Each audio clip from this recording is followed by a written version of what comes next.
Big wheels rolling, moving on. With 5 major interstates passing through it, Tennessee is a crossroads for American commerce. Thousands of big trucks pass through the state every day. Most of them wind up at weigh stations like this on I-65 in Robertson County. Coming through here is like shooting fish in a barrel. The trucks roll across electronic scales.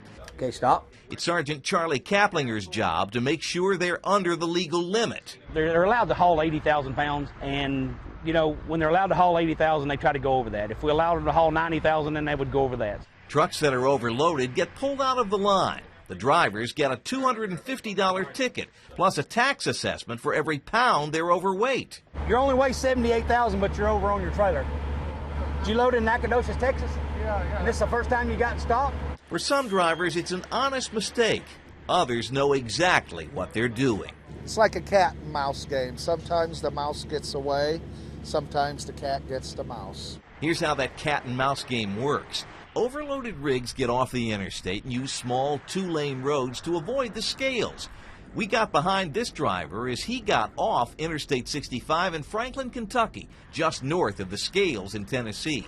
We followed him into Portland and then back out of town on Highway 52 just south of the weigh station, where he got back on the interstate without making a single stop. It may take them 10 or 15 extra minutes. They go 10 or 15 miles out of the way, but it saves them a $250 ticket and a tax assessment for being overweight.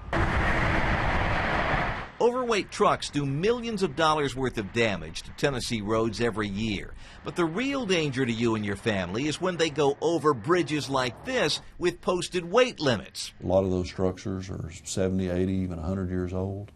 And, you know, they will be posted, and they're perfectly safe to drive across.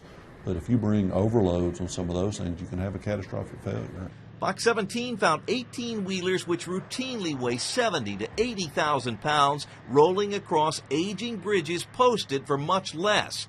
In the past year, the Highway Patrol doled out more than 6,400 overweight tickets, but only 48 of them were on posted bridges like this. I think it happens more often than not, because we simply just do not have the resources to be everywhere all the time. Roads are safe if you follow the rules. TDOT's chief engineer Paul Decker says the posted weight limits mean exactly what they say.